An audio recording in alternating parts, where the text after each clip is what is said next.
مسلم کی حدیث میں ہے کہ عقبہ والوں میں سے ایک شخص حضرت حذیفہ سے جھگڑ رہا تھا اور حضرت حذیفہ نے اس شخص کو منافقین میں شمار کیا، تو کیا کسی کتاب حدیث میں اس شخص کا نام آیا؟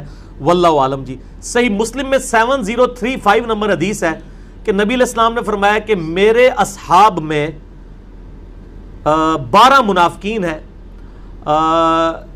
وہ اس وقت تک جنت میں داخل نہیں ہوں گے جب تک کہ اونٹ سوئی کے ناکے سے گزر نہ جائے، جیسے امپاسبل ہے، جیسے قرآن میں بھی ہے سورۃ الاعراف میں کہ کافر جنت میں داخل نہیں ہوں گے یہاں تک کہ سوئی کے ناکے میں سے اونٹ نہ گزرے، یہ عرب کا محاورہ تھا۔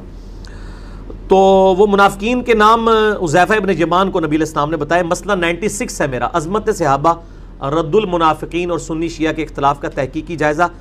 حذیفہ ابن یمان نے امت تک وہ نام نہیں پہنچائے، اس لیے کہ نبی علیہ السلام نے منع فرمایا تھا، اور ظاہر ہے اس سے پھر ایک بڑا مسئلہ بھی کھڑا ہو سکتا تھا۔ بہرحال ایک اشارہ انہوں نے دے دیا تھا۔ حضرت علی کی خلافت اسٹیبلش ہونے سے 40 دن پہلے وہ فوت ہوئے، انہوں نے مرتے وقت اپنے بیٹے کو نصیحت کی تھی کہ میرے بعد جب تم اختلاف دیکھو، ان کے بیٹے کا نام تھا محمد بن حذیفہ، تو تم نے ہر مسئلے میں حضرت علی کے ساتھ رہنا ہے۔ تو اگلی گل تسی آپ سمجھ جاؤ، ٹھیک ہے جی۔ باقی میرا واقعہ کربلا والا پڑھنا۔ عمار بن یاسر نے جن 12 منافقین کا ذکر کیا ان کے بارے میں فرمایا کہ ان کی موت ایک پھوڑے کی وجہ سے ہوگی۔ کیا تاریخ اسلام میں ان اشخاص کا ذکر ملتا ہے جو اس بیماری او توڑا پلا ہو جائے؟ ایک کیڑا ڈاڈا بندہ ہو جنہیں سوال لکھا ہے، ٹھیک ہے جی۔ ہاں جی، اس میں کئی ایسے ہیں جو اسی پھوڑے سے مرے ہوئے ہیں، لیکن اس طرح ہم ڈیفینیٹلی فیصلہ نہیں کر سکتے، اس لیے کہ نبی علیہ السلام نے خوارج کی نشانی بیان کی ہے کہ وہ ٹینڈ کروائیں گے، گنج۔ اب اس کا یہ مطلب نہیں کہ جو بھی گنج کروائے، یعنی سر کے بال ریموو کروائے، وہ خارجی ہوگا، کیونکہ مولا علی علیہ السلام خود بھی گنج کرواتے تھے۔ ابو داؤد میں حدیث ہے کہ مولا علی کہتے ہیں کہ جب سے میں نے نبی علیہ السلام سے سنا کہ جس کا ایک بال بھی غسل میں خشک رہ گیا اسے عذاب دیا جائے گا، میں نے اپنے سر کے ساتھ دشمنی کی، میں نے اپنے سر کے ساتھ دشمنی کی، میں نے اپنے سر کے ساتھ دشمنی کی، اور میں نے بال اس طرح پھروا دیا۔ حضرت علی رضی اللہ تعالیٰ عنہ اس طرح پھرواتے تھے۔ تو خوارج کی ایک نشانی یہ بھی ہے، تو یہ نہیں ہوگا کہ جو بھی اس طرح پھروائے گا وہ خارجی ہوگا۔ ہاں یہ کہا جا سکتا ہے کہ جو خارجی ہوگا نا وہ اس طرح بھی پھرواتا ہوگا۔ تو یہ پھوڑے والا جو ہے یہ بیماری ظاہر ہے کہ یہ کینسر نما ایک دوبیلا پھوڑا ہوتا تھا۔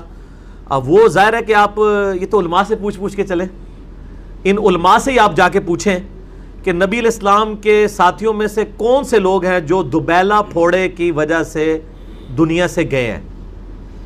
تو اگر ان کی منہ سے جھاگ نکلنا شروع ہو جائے، کانوں سے دھواں نکلنا شروع ہو جائے، تو آپ سمجھ لیں کہ وہ آپ کو نام نہیں بتائیں گے۔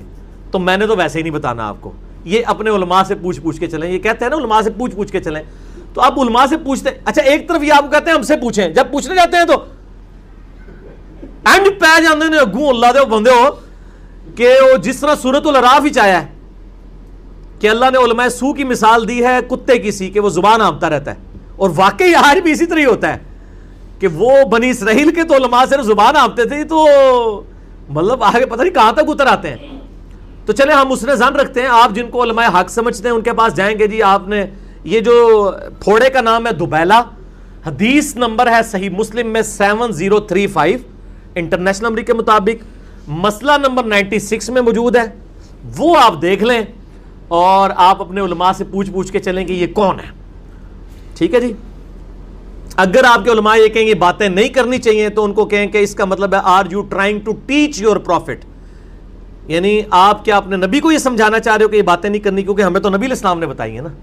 آپ دیکھیں یہ چند لوگوں کا دفاع کرتے ہوئے اپنا ایمان سے ہی، مجھے مولانا ساق صاحب کا ایک جملہ یاد آ گیا، پہلے تو میں ان کو کوٹ نہیں کرتا تھا، لیکن ظاہر ہے کہ اب تو میں نے چونکہ جب کافروں کو کوٹ کرنا شروع کر دیا تو میں ان مسلمانوں کو کوٹ کیوں نہ کروں کہ جن کی وجہ سے کتنے مسلمانوں کی اصلاح ہوئی ہے۔ تو مولانا ساق صاحب یعنی اکثر کہتے تھے وہ یار نبی نال ٹکر لینی جے یہ گلاں نہ کر کے، نبی تانوں دس کے گیا تے تسی آ رہے ہو گلاں نہیں کرنی، اللہ دے بندے نبی نال ٹکر لیندے ہو۔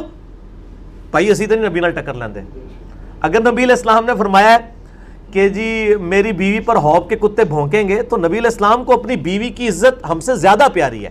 اگر وہ امت کو یہ حدیث بتا کے گئے ہیں تو یقیناً آپ بتا گئے ہیں، ہم نے بھی اسی طریقے سے نقل کیا اور آگے بیان کی ہے، ٹھیک ہے نا جی۔ اس میں کوئی گستاخی نہیں ہے، یہ اسی طرح کی گستاخی ہے جیسے کوئی کہ جی قرآن اتنی پاک کتاب ہے تو یہ شیطان دا نا نیور کیوں آیا ہے، کڈو۔ تو کوئی نکال سکتا ہے؟ قرآن میں اللہ کے بعد سب سے زیادہ نام جس کا ہے وہ شیطان ہے، کسی پیغمبر کا بھی نام نہیں 3 دفعہ آیا. ہاں سارے پیغمبروں کے نام جمع کریں نا، جتنی دفعہ ریپیٹ ہوئے ہیں اس سے زیادہ شیطان کا نام آیا ہوا ہے. تو آپ کو نکال سکتا ہے اس کو، حقیقت ہے ایک. اسی طرح نبی علیہ السلام کی جو حدیث ہے وہ حقیقت ہے. بہرحال امام بخاری امام مسلم سچے لوگ تھے، انہوں نے نقل کی ہیں. اب میں یہ نہیں کہتا کہ امام بخاری امام مسلم کے بعد میں ہی سچا جمیا ہوا، میں کہنا وہ سارے سچے نے جنہوں نے پرنٹنگ کر دے تھے ہوں میرے تک پہنچا دیتی ہے. میں سارے والے اس نے ظن رکھتا ہوں کہ سارے سچے تھے، انہوں نے میرے تک یہ کتابیں پہنچائی ہیں. مولا کا مطلب دوست ہے. آپ مولا علی تو کہتے ہیں، مولا ابو بکر، مولا عمر، مولا عثمان نہیں کہتے. بالکل آپ جھوٹ کہہ رہے ہیں جی. میں نے درجنوں لیکچروں میں مولا ابو بکر، مولا عمر، مولا عثمان کہا ہوا ہے، میرے درجنوں لیکچر میں موجود ہے. یہ آپ بالکل جھوٹ لکھ رہے ہیں، توبہ کریں، آپ نے میرے میں بہتان لگایا ہے. مسئلہ 55B دیکھ لیں، میرے درجنوں لیکچروں میں موجود ہے. آپ نے نہیں سنا، آپ یہ کہیں کہ میں نے سنا نہیں، یہ کہتے تو آپ نے یہ دعویٰ کسی کے بارے میں کرنا بالکل